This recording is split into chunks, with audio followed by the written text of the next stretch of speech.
Desde hoy Estados Unidos aplicará un embargo a las exportaciones de petróleo de Venezuela, que podría agravar la crisis económica que vive el país, para aumentar la presión contra el régimen de Nicolás Maduro para que la oposición liderada por Juan Guaidó pueda tener posibilidades de sacarlo del poder.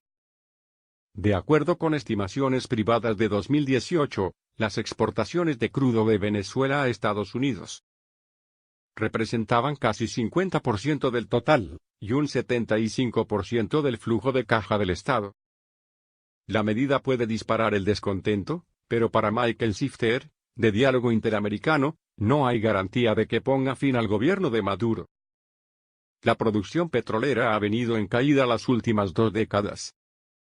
De pasar de producir más de 3 millones de barriles diarios, BPD, a 732 BDP. En la OPEP pasó de ser el productor tercero al 10º, solo supera a Ecuador, Congo, Gabón y Guinea. Desde hoy ninguna entidad extranjera podrá utilizar el sistema financiero estadounidense para comprar crudo venezolano. Caracas deberá encontrar destino para unos 500.000 BPD que exportaba a Estados Unidos, que aporta 96% de los ingresos a ese país petrolero. Además, tendrá que hallar quien le provea unos 120.000 BPD de combustibles, y crudo liviano y diluyentes para refinar su petróleo, y utilizar divisas distintas al dólar. El suministro interno de gasolina, prácticamente regalada, será cada vez más difícil, estima Gorka La Laguna, de la consultora Ecoanalítica, mientras, los costos de producción aumentarán.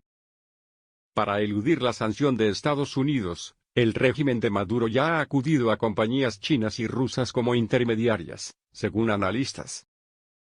Está utilizando a Rosneft y otras empresas para colocar su crudo, dijo el especialista Luis Oliveros, aunque la compañía rusa lo niega. Tras anunciarse el embargo en enero, el presidente de PDVSA, Manuel Quevedo, viajó a India con la meta de duplicar los 300.000 BPD que le entregaba a compañías de ese país como Reliance Industries y Nayara Energy, vinculada a Rosneft.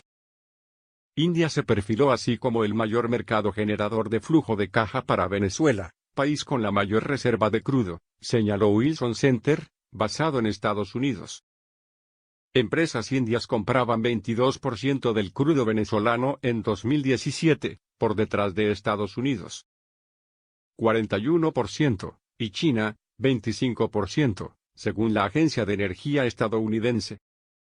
No obstante, Reliance informó la semana pasada que limitó sus importaciones desde Venezuela, y que suspendió la exportación de diluyentes debido a las nuevas sanciones.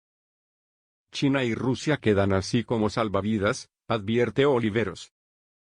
Redireccionar exportaciones, sin embargo, tendrá un impacto limitado en la liquidez porque implica descuentos, observa La Laguna. Venezuela sufre 5 años de recesión, una inflación proyectada en 10,000% por el FMI para 2019 y una aguda escasez de bienes básicos. Con reservas internacionales de $8.500 millones.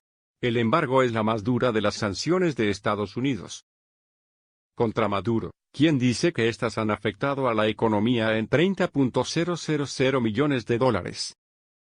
La Fuerza Armada, sostén de Maduro, es una de las mayores beneficiarias de la renta petrolera mediante el control de PDVSA.